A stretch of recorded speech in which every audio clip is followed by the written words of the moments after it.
Approchez mes enfants, écoutez la Cora, elle connaît toutes les histoires.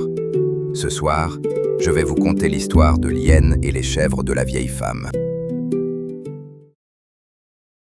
Il était une fois, dans un village lointain, une vieille femme. Elle possédait beaucoup de chèvres, de grandes et grasses chèvres. Mais ces chèvres, en bêlant et en gambadant sur les toits des maisons, embêtaient trop ses voisins. Alors, la vieille femme décida de partir. Elle alla fonder son propre village, où elle habitait toute seule, au milieu de ses chèvres bien-aimées. C'était l'occasion qu'espérait Surukuba l'hyène. Depuis longtemps, elle brûlait de croquer les chèvres de la vieille femme, mais elle ne pouvait pas. Non, le lion, le roi des animaux, lui demanderait des comptes. Il lui fallait une raison, un prétexte. Alors un jour, alors qu'elle se promenait dans la brousse, se grattant la tête, elle vit un oiseau. Elle sauta et le captura. Et elle sourit de toutes ses dents. Tiens, je vais donner ce volatile à la vieille femme. Si elle le mange, j'aurai un bon prétexte pour dévorer ses chèvres à belles dents. Elle courut chez la vieille femme et lui dit, avec son plus beau sourire, « Bonjour, grand-mère. Comme tu es vieille et sans force, et qu'il est de notre devoir à nous les jeunes d'aider les personnes âgées, je t'offre cet oiseau. Mange-le, ça te fera du bien. » La vieille grand-mère prit l'oiseau, mais comme elle n'était pas bête, elle alla le cacher dans le toit de sa case. Dès le lendemain, voici l'hyène qui revient, toute joyeuse. Pensant que la vieille femme avait mangé son oiseau. « Bonjour, vieille femme. Bonjour à mon oiseau. » Ton oiseau? Je croyais que tu me l'avais donné. Ah non! Ah non! Mon oiseau, je te l'avais seulement confié. Et si tu l'as mangé, tu vas le payer avec tes chèvres. Non, Surukuba, je n'ai pas mangé ton oiseau. Il est là, dans le toit de ma case. Va le prendre. Comme les grands-mères ne comprennent rien de rien. Je plaisantais avec toi quand j'ai dit que tu allais le payer. Mange-le donc, cet oiseau. C'est pour toi. Foi d'hyène. Mais la vieille femme ne voulut pas manger l'oiseau. Chaque matin, l'hyène revenait. Bonjour, grand-mère. Bonjour à mon oiseau.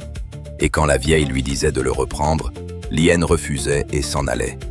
Cela dura longtemps, très longtemps, jusqu'au jour où, la vieille grand-mère étant partie dans la brousse chercher du bois mort, sa petite fille, venue du village voisin, vit l'oiseau et le mangea. On ne sut jamais qui rapporta la nouvelle à Surukuba. Mais ce jour-là, Surukuba n'attendit même pas le lendemain. Dès l'après-midi, elle arriva, toute joyeuse. Bonjour, vieille femme. Bonjour à mon oiseau. Ton oiseau, ma petite fille, l'a mangé. Ah bon? Eh bien, puisque ta petite fille a mangé mon oiseau, moi aussi, je vais prendre une de tes chèvres, que je vais manger avec ma famille. L'hyène prit 2 chèvres et les emporta. Le lendemain, elle revint. Bonjour, vieille femme. Bonjour à mon oiseau. Ton oiseau, je t'ai dit, ma fille l'a mangé. Eh bien, si ta fille l'a mangé, moi aussi, je vais manger 3 de tes chèvres. Cela dura pendant longtemps. À la fin, il ne restait plus qu'une seule chèvre dans l'enclos de la vieille grand-mère. Une seule. Entre-temps, le lion qui passait par là vit la vieille grand-mère qui pleurait. Il s'arrêta. « Grand-mère, qu'est-ce qui t'arrive donc ?» L'hyène m'avait donné un oiseau que ma petite fille a mangé. Et depuis, tous les jours, l'hyène vient enlever mes chèvres. Quand il n'y en aura plus, c'est moi-même qu'elle va dévorer à belles dents. Cache dans ta case la chèvre qui reste et attache moi à sa place, dans l'enclos. L'hyène viendra me trouver ici et on va voir ce qu'on va voir. Ce soir-là, Surukuba l'hyène n'attendit même pas le matin. Elle vint dès le crépuscule. Or, au crépuscule, l'hyène voit mal. Bonjour, vieille femme. Bonjour à mon oiseau. Ton oiseau, je te l'ai dit 10 000 fois. Ma petite fille l'a mangé. Eh bien, je vais croquer ta chèvre. Il n'en reste plus qu'une seule. Va la prendre. Et l'hyène alla détacher ce qu'elle croyait être une chèvre. La voici en train de la conduire chez elle. Mais soudain, elle s'arrêta. Mon Dieu, je ne comprends rien. Les autres chèvres, en marchant derrière moi, faisaient craquer leurs articulations. Kumata, Kumata. Celle-là, elle marche comme un félin. Est-ce vraiment une chèvre? Le lion fit craquer ses articulations. Rassurée, Lien continua son chemin. Mais quelques instants après, elle s'arrêta de nouveau. Les autres chèvres ont bêlé au moins une fois. Celle-là, elle n'a pas bêlé une seule fois. Est-ce vraiment une chèvre?